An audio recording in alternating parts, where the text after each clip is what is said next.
Hi guys, this is Alex from the Fit Geek Mama, and today I'm going to talk to you a little bit about emergency funds, why they're important, kind of how you set them up, how you use them, and hello puppy, how you maybe want to structure your bank account when you're thinking about starting to save and paying off your debts and all that good stuff. Sorry, I'm getting some puppy love over here.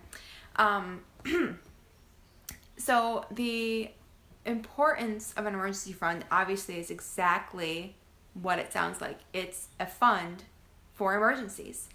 It's, as Dave Ramsey says, it's to keep Murphy from moving in with his three cousins, broke, desperate, and stupid, right? And his recommendation is $1,000 to start while you're paying down your debts. Now, after that, or if you're a little more paranoid like my husband is, the recommendation for an emergency fund is actually 3 to 6 months worth of expenses. Now, notice that I said expenses and not income. You know, I'm petting you. Stop, look at me. The theory is, now that you've set up your budget, that you are spending less than what you're bringing in, which means that you have to save less than what you're bringing in. It also means that you should have some items on your budget marked that, should the worst happen, God forbid, you know what you can drop quickly. So if there's like, so like if you have fast food money budgeted, that's going to be gone if somebody were to lose a job or get hurt. If you have a cable bill, but you have a 3-year contract, well, obviously that's not something you can drop in order to cut costs. But if you don't have a contract and you can drop it, well then, that goes out the window if something happens. But your emergency fund, at least the initial $1,000, okay, go lay down. Go lay down. Come on. Yeah. The emergency fund, at least the initial $1,000 is, I'm sorry, my puppies don't listen to me very well. Go lay down, Dax. Thank you. Sorry. Take 3. The initial $1,000 in an emergency fund is not to save you if you lose your job or you get hurt. It is, oh shoot, the tire blew out and we need to buy new tires, or knock on wood, the pellet stove breaks and we need to get somebody out here to fix it.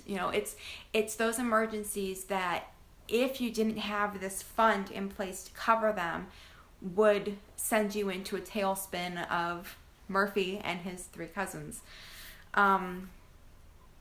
But if you're like my husband and only having $1,000 saved doesn't make you comfortable, then what you want to do is take some of that money that you budgeted for your debt pay down and redirect a small portion, I would say maybe 25 or 30% of what you have put in towards your debts to go into savings at most. I mean, your main goal when you're paying down your debts is to pay down your debts. It's not to save necessarily.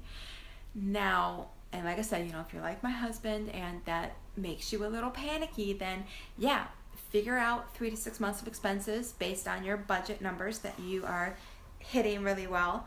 Then, save up. Once you hit that 3 months, maybe back down on the savings a little bit and ramp up the debt spending.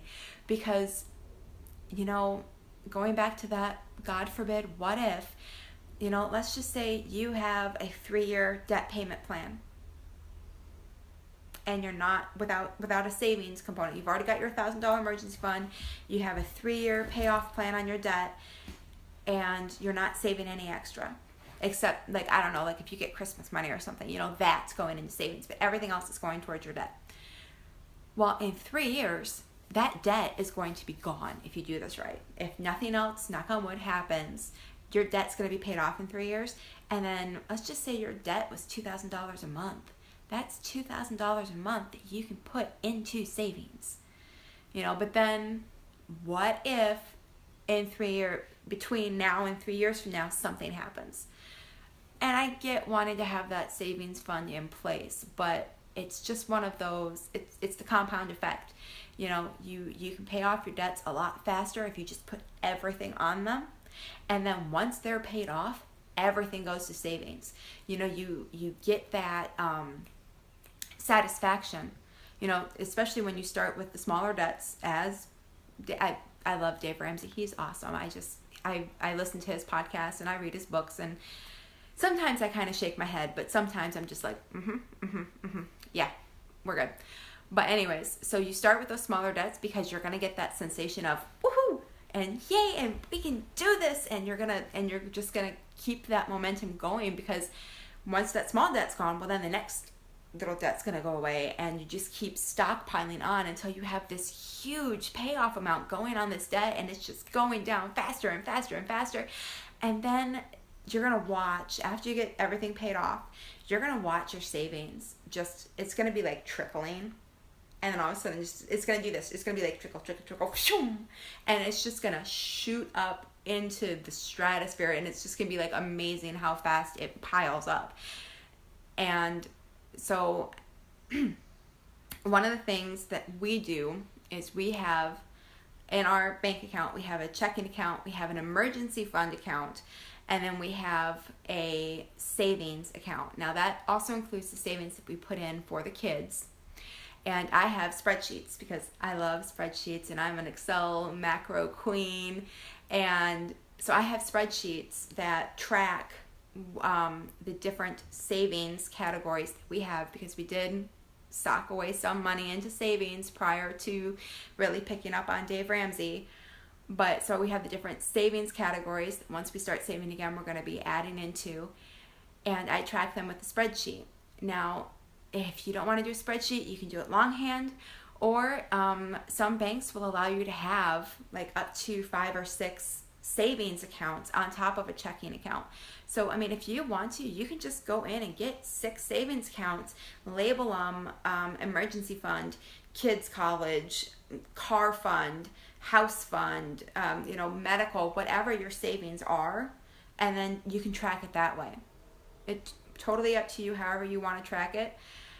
I just switched to using the spreadsheets because the bank that we switched to didn't let me have as many. I could only have so many accounts. I couldn't have as many as I had wanted for the categories that we had.